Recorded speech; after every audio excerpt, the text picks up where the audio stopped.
안녕하세요. 저는 이번에 제32기 미래에셋 해외교환 장학생으로 선발된 홍은별입니다.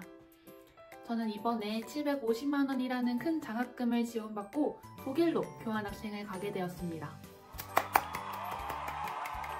교환학생을 앞두고 계신 분들 중에서 비용이 걱정되는 분들도 많으실 거고, 혹은 이 비용 때문에 교환학생이라는 경험 자체를 망설여 하시는 분들도 계실 것 같아요.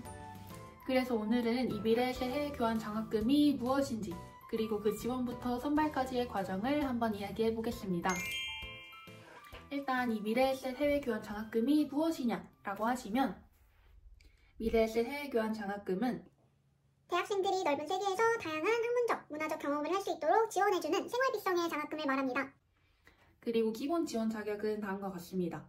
일단 첫 번째로 대한민국 국적이며 4년제 국내 정규대학에 재학 중인 학부생으로 2030 인문사회 계열 전공자여야 하고요.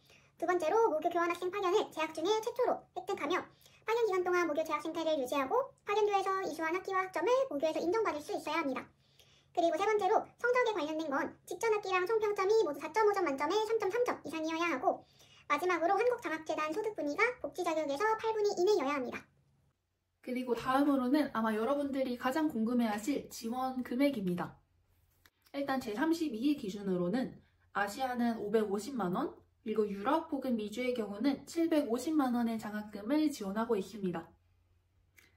제가 알기로는 해외교환 장학생, 장학금 중에 가장 큰 금액이고, 그래서 교환학생을 준비하는 분들 중에 되게 많은 분이 이 장학금을 신청한다고 알고 있습니다. 그리고 다음은 선발 인원입니다. 제32기 기준 250명의 장학생을 뽑았고, 이 중에 이공계열 60%, 상경계열 30%, 인문사회계열 10% 비율로 선발한다고 나와 있는데요. 여기서 이공계열 비율이 60%로 가장 많고 250명 중에 60%면 150명에 해당하거든요. 그래서 굉장히 많은 인원으로 이공계열을 뽑으니까 혹시 이공계열인데 교환학생을 가신다 하면 꼭 지원하시는 걸 추천드립니다. 저는 지금 사범대학교 화학교육과에 재학 중인데요. 화학이니까 이공계열인지 아니면 사범대니까 인문사회 계열인지 이게 조금 헷갈렸었는데요. 이런 경우에는 선발 요강에 첨부된 지원계열 분류표를 확인해 보시면 됩니다. 저는 너무 감사하게도 사범대의 경우 과학교육의 계열은 이공계열에 해당된다고 나와 있어서 선발 비중이 가장 높은 이공계열로 지원하게 되었습니다.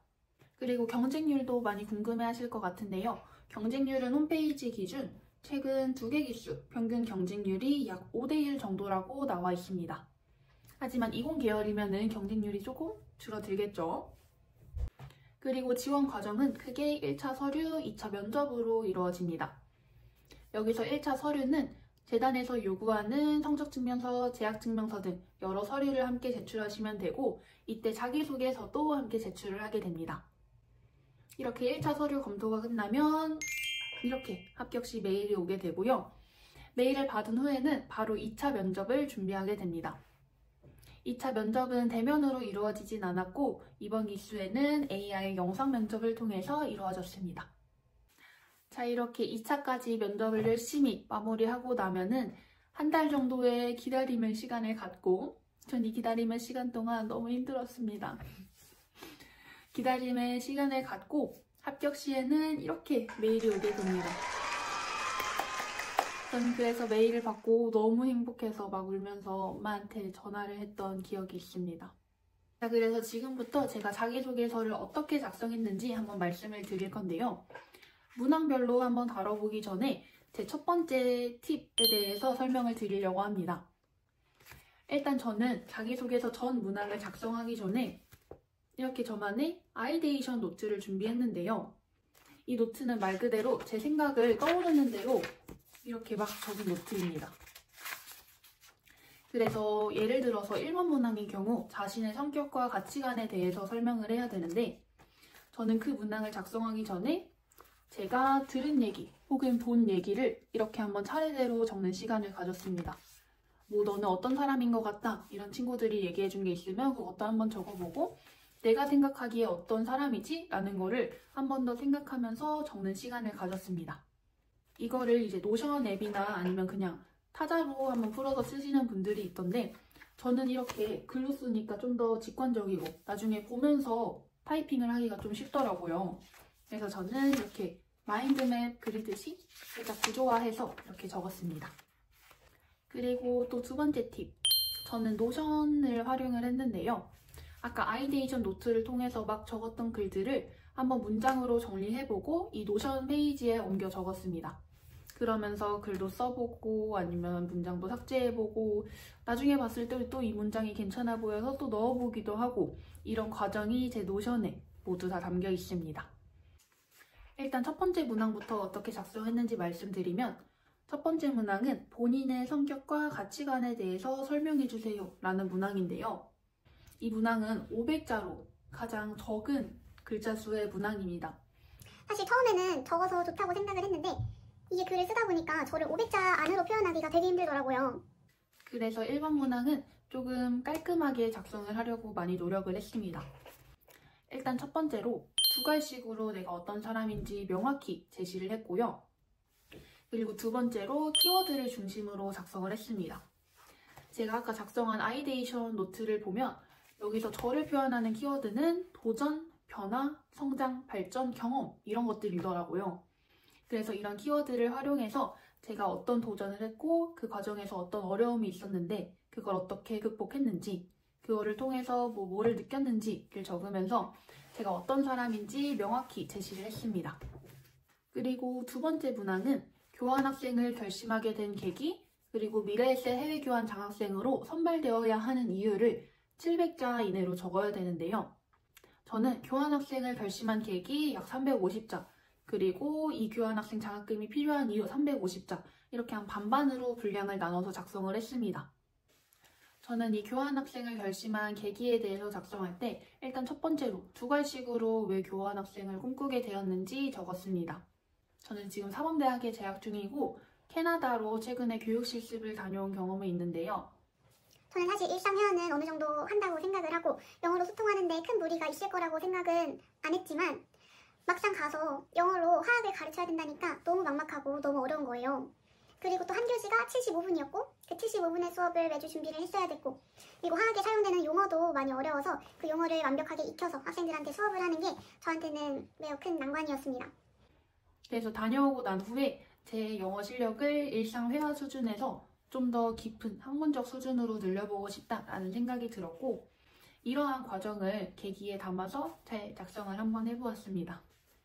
그리고 두 번째로 본인이 장학생으로 선발되어야 하는 이유는 저는 정말 솔직 담백하게 경제적으로 어려워서 꼭 지원을 받아야 된다라고 작성을 했습니다.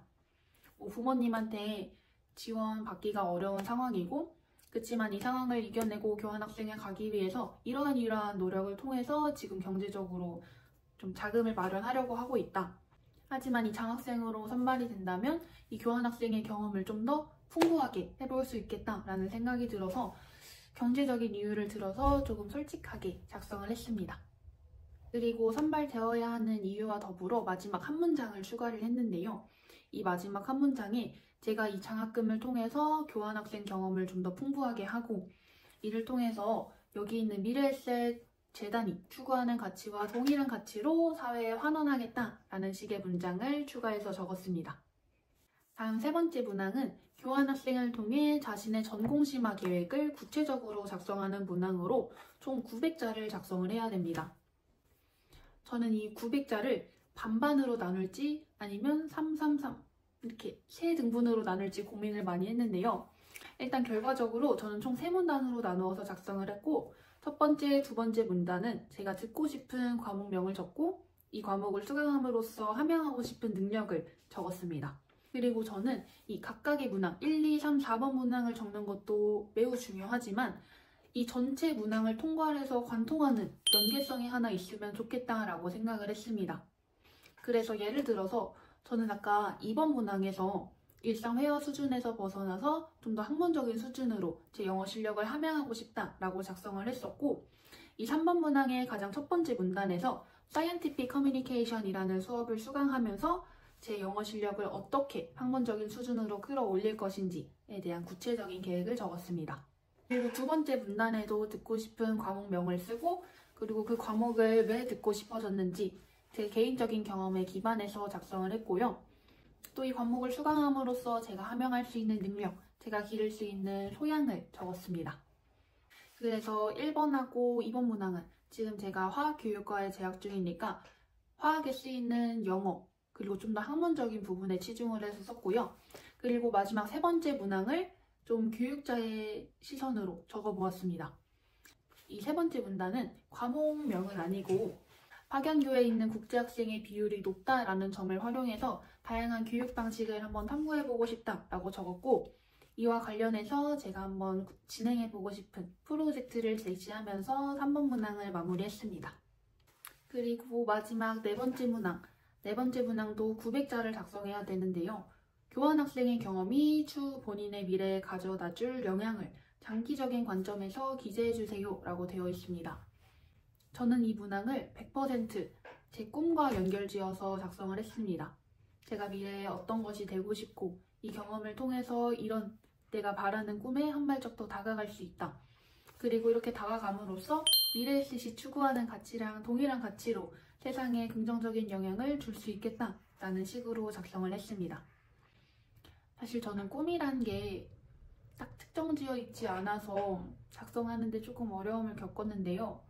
그래도 작성을 하면서 내가 되고 싶은 게 뭔지, 내가 세상에 전하고 싶은 가치가 뭔지 한 번 더 깊게 생각을 해볼 수 있었던 것 같습니다. 꿈이 있어서 이거를 바로 작성했다기보단 이 작성을 하기 위해서 제 꿈에 대해서 좀 더 탐구하는 시간을 가질 수 있었어요. 그리고 다음 2차는 바로 면접입니다.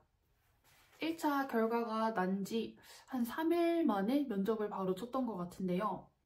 저는 그때 시험도 있고 과제도 있고 너무 바빠서 면접 준비를 많이 못했지만 그래도 예상 질문을 어느 정도 뽑아서 그 질문에 대한 키워드를 좀 암기하려고 노력을 했습니다. 실제로 면접에 출제된 문항들도 제가 준비한 문항들 내에서 충분히 답할 수 있는 문항이었고요. 그리고 제가 예상하지 못한 문항은 딱 한 문항이 있긴 했습니다. 하지만 이 문항 공개는 불가능해서 말씀드릴 수는 없지만 그래도 이 미래에셋 해외교환 장학금이 무엇인지 잘 알고 신청하신 분들이라면 충분히 답하실 수 있을 거라고 생각을 합니다. 그리고 면대면 면접이 아니라 아까 말씀드렸다시피 AI 면접으로 진행이 되는데요. 이 AI 면접을 준비하실 때 가장 많이 사용하시는 어플, 웹사이트가 바로 뷰인터입니다. 여기서 총 3회의 무료 이용을 사용할 수 있게 되는데요. 저도 이 뷰인터를 통해서 3회 정해진 질문을 등록해 놓고 말하는 연습을 했습니다. 그러면 뷰인터가 제 얼굴이나 움직임, 눈동자의 움직임 이런 걸 분석해서 점수를 내주는데요. 자, 여기서 주의하셔야 할 점은 눈동자는 무조건 한 곳에 고정. 그리고 저는 말할 때 머리도 살짝 이렇게 움직이는 경향이 있는데 뷰인터 AI 면접 볼 때는 이 머리도 고정. 그리고 미소도 고정. 자, 그래서 AI처럼 말하시면 됩니다. 고개도 가만히 있고 눈도 한 곳만 쳐다보고 눈동자가 움직이면 얘가 컨닝한다고 생각을 한다고 하더라고요. 그래서 눈동자 고정, 웃는 것도 그냥 인위적이지만 계속 웃고 얘기하시면 됩니다. 예를 들어서 눈동자 고정, 머리 고정, 웃음 고정. 안녕하세요, 저는 머리 움직였다. 이렇게 머리 움직이시면 안 되고요. 안녕하세요, 저는 누구누구입니다. 이런 식으로 정말 로봇처럼 얘기하시면 일단 뷰인터 면접상으로는 확실히 점수가 높게 나옵니다. 제가 처음에는 눈동자만 고정을 하고 그냥 제가 면접 답하는 것처럼 뭐 머리도 움직이고 미소도 그냥 가끔가다 한 번씩 짓고 이런 식으로 얘기를 했는데 점수가 안 좋게 나오더라고요. 근데 두 번째, 세 번째 할 때는 이렇게 얘기를 했더니 점수가 확실히 높게 나왔습니다. 그래서 면접 예상 질문을 토대로 면접 잘 준비를 하시고 그리고 이런 AI 면접 하는 방법도 잘 익히고 계시면 아마 좋은 결과 있으실 것 같습니다. 자, 오늘 이렇게 미래에셋 해외교환 장학금이 무엇인지 그리고 자소서 작성 방법, 면접 방법 그리고 저만의 팁까지 몇 가지 소개해드렸는데 어떻게 도움이 좀 되셨나요? 조금이라도 도움이 되셨길 바라면서 오늘 영상은 이렇게 마치도록 하겠습니다. 그리고 마지막으로 제 교환학생 생활이 더 빛날 수 있도록 기회 주신 미래에셋 박현주 재단에게 다시 한번 감사드립니다. 정말 감사드립니다. 안녕. 모두 화이팅!